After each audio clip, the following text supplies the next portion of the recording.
Assalamu alaikum class 5 students. Today we are going to discuss the last kingdom of the 5 kingdom classification. आज जो हम 5 kingdom classification में से last kingdom जो उसको डिस्कस करेंगे। उससे पहले हमने जो है 4 डिफरेंट जो है किंगडम उसको डिस्कस किया था, जिसमें किंगडम मोनेरा था, जिसके अंदर हमने बैक्टीरियाज के बारे में पढ़ा था। उसके बाद किंगडम जो है प्रोटेस्टा था, जिसके अंदर हमने एल्गी को जो है वो एज एग्जांपल डिस्कस किया था। उसके बाद किंगडम एनिमिलिया जो है उसके अंदर हमने एनिमल्स जो है वो सबको डिस्कस किया था। ये बताता है कि एनिमल्स जो है लार्जेस्ट ग्रुप है, उसको दो हिस्सों में इनवर्टिब्रेट और वर्टिब्रेट्स के अंदर डिवाइड किया गया है। उसके बाद हमने किंगडम फंजाई डिस्कस किया था। आज हम जो है इसका लास्ट जो है किंगडम डिस्कस करेंगे। उस किंगडम का नाम है kingdom plantae. This kingdom includes all the plants. जो भी प्लांट्स होए वो इस किंगडम के अंदर शामिल हैं। और plants are the multicellular organism. Plants जो हैं वो मल्टीसेलुलर हैं। They are made up of more than one cell. कोई भी प्लांट जो है वो यूनिसेलुलर नहीं होगा।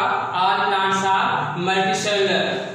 अब ये प्लांट्स जो हैं they are called as autotrophs. Autotrophs वो होते हैं जो अपनी ग़िज़ा खुद बनाते हैं by the process of photosynthesis. जो प्लांट हैं वो ऑटोट्रोफ के खुद मुनस्सर होते हैं, ये अपनी ग़िज़ा खुद बनाते हैं प्रोसेस ऑफ फोटोसिंथेसिस के थ्रू, क्योंकि इनके अंदर जो है वो क्लोरोफाइल मौजूद होता है। उसके बाद आपको पता है कि प्लांट जो है उसके दो मेजर ग्रुप्स हैं। उसमें फ्लावरिंग प्लांट्स हैं और दूसरा नॉन फ्लावरिंग प्लांट्स होते हैं। फ्लावरिंग प्लांट्स वो होते हैं जिनके स्टेम्स के ऊपर जो है वो फ्लावर्स होते हैं, having flower on their stems. उसके बाद दे प्रोड्यूस सीड। ये सीड प्रोड्यूस करते हैं। This seeds are enclosed in flower और in you can say fruits.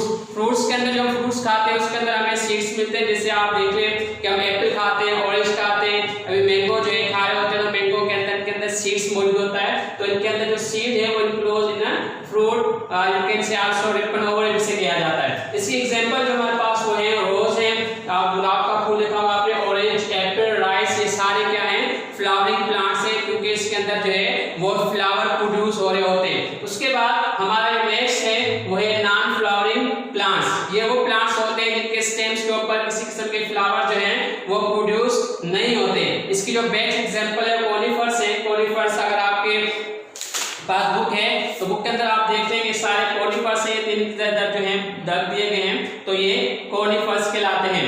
तो कॉनिफर्स जो हैं वो प्लांट्स होते हैं जिसके अंदर फ्लावर प्रोड्यूस नहीं होता। इनके जो लीव्स होते हैं वो निडल टाइप होते हैं, निडल की तरह जो है यूं इसको आपको इसके जो है निडल टाइप जो है फ्लावर्स होंगे, उसके जो सीड्स लीव्स होंगे।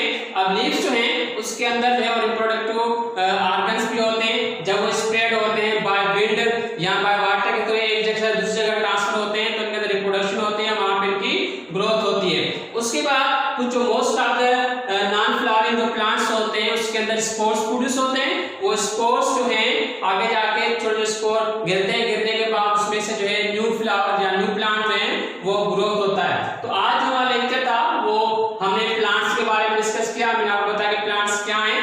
उसके बाद हमने उसके दो मेजर ग्रुप्स फ्लावरिंग और नॉन फ्लावरिंग प्लांट्स जो हमने डिस्कस किया। तो आज हमारा जो डिस्कशन थी इस चैप्टर की वो खत्म हो गई। आपके यहाँ पे जो है एक एक्टिविटीज दी गई है। उस एक्टिविटीज जो नंबर 1 है उसमें है collect the picture of flowering and non flowering plants. Flowering और नॉन फ्लावरिंग प्लांट जो है उसकी पिक्चर कलेक्ट करें और उसको पेस्ट करें on chart paper. Chart paper में पेस्ट करने के बाद उसके अंदर जो सिमिलर और डिसिमिलर कैरेक्टर हैं वो आपको लिखने हैं। इंशाल्लाह नेक्स्ट लेक्चर में आपको इसकी जो है वो एक्सरसाइज कराई जाएगी। तो यहाँ पे आज का लेक्चर जो है वो खत्म हुआ। अल्लाह हाफ़िज़।